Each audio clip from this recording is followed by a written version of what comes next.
ప్రభుత్వం చేస్తున్న అభివృద్ధి పనులు చేస్తున్న సంక్షేమ పథకాలు ప్రజలకి ఆశించిన స్థాయిలో వెళ్తున్నాయా?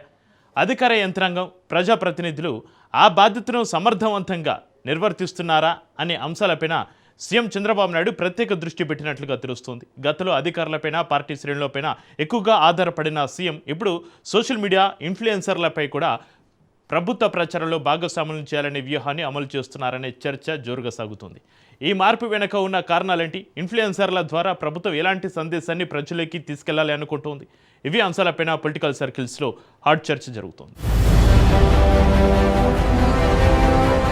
ప్రభుత్వం చేసే పనులు ప్రజలకు చేరాలంటే కేవలం ప్రభుత్వ ప్రకటనలు, ప్రెస్ మీట్లు, ప్రకటనలతో సరిపోతుందా? మారుతున్న కాలానికి అనుగుణంగా ప్రచార విధానంలో కూడా మార్పులు అవసరమా? ముఖ్యంగా సోషల్ మీడియా యుగంలో యువతను చేరుకోవాలంటే కొత్త పద్ధతులు తప్పనిసరియా? ఇప్పుడు ఏపీ రాజకీయ వర్గాల్లో ఇదే చర్చ జరుగుతోంది. ప్రభుత్వ అభివృద్ధి కార్యక్రమాలు, సంక్షేమ పథకాలను ప్రజలకు మరింత చేరువ చేయడానికి సోషల్ మీడియా ఇన్ఫ్లుయెన్స్లను వినియోగించే దిశగా ప్రభుత్వం ఆలోచిస్తోందనే ప్రచారం రాజకీయంగా ఆసక్తి రేపుతోంది.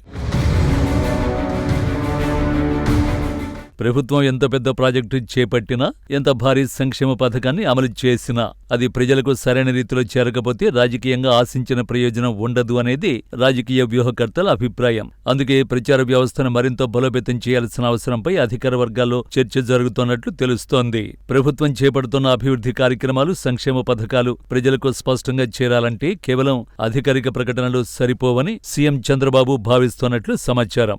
గతంలో అధికారులతో, ప్రజాప్రతినిధులతో తరచూ సమీక్షలు నిర్వహిస్తూ ప్రతి పథకం క్షేత్రస్థాయిలో కనిపించేలా చూడాలని సూచించేవారు. అయితే ప్రస్తుతం అదే స్థాయిలో ప్రభుత్వ పనితీరు ప్రజల్లోకి వెళ్లడం లేదనే అభిప్రాయం సీఎం దగ్గర వ్యక్తమైనట్లు రాజకీయ వర్గాల్లో చర్చ జరుగుతోంది.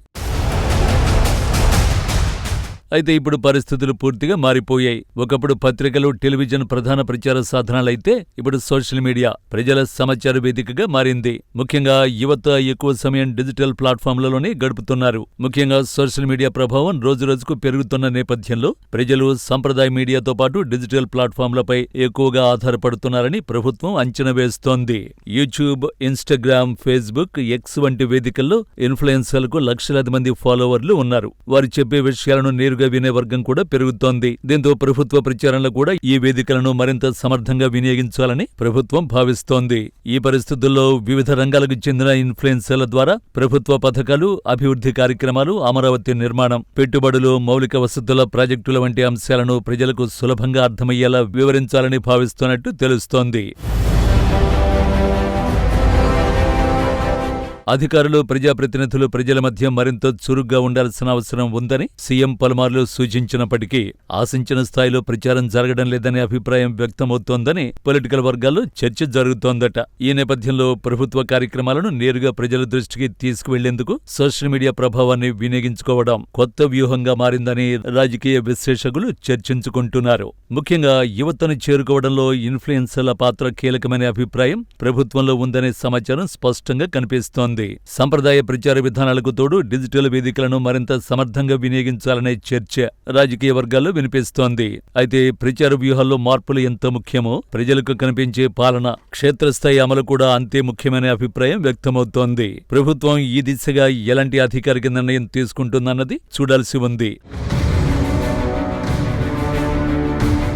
అయితే ఈ వ్యూహం ఎంతవరకు ఫలితాన్నిస్తుంది అన్నది ఆసక్తికరంగా మారింది. సోషల్ మీడియాలో ప్రచారం ద్వారా ప్రభుత్వానికి సానుకూల స్పందన వస్తుందా, లేక క్షేత్రస్థాయిలో ప్రజాప్రతినిధులు, అధికారులు మరింత చురుగ్గా పనిచేసినప్పుడే నిజమైన ఫలితం కనిపిస్తుందా అనే చర్చ కూడా రాజకీయ వర్గాల్లో కొనసాగుతోంది. ఏది ఏమైనా ప్రభుత్వ సంక్షేమం, అభివృద్ధిని ప్రజల్లోకి మరింత విస్తృతంగా తీసుకువెళ్లేందుకు ఇన్ఫ్లుయెన్సర్లను కూడా ప్రచార వ్యవస్థలో భాగస్వాములను చేయాలనే సీఎం చంద్రబాబు వ్యూహం ఇప్పుడు రాజకీయంగా ఆసక్తికరమైన చర్చకు దారితీస్తోంది. ప్రభుత్వ కార్యక్రమాల ప్రచారంలో సోషల్ మీడియా ఇన్ఫ్లుయెన్సర్ల పాత్ర పెరుగుతుందా, లేక సంప్రదాయ ప్రభుత్వ యంత్రాంగానికి మరింత ప్రాధాన్యం ఇస్తారా అన్నది రానున్న రోజుల్లో స్పష్టత వచ్చే అవకాశం ఉంది.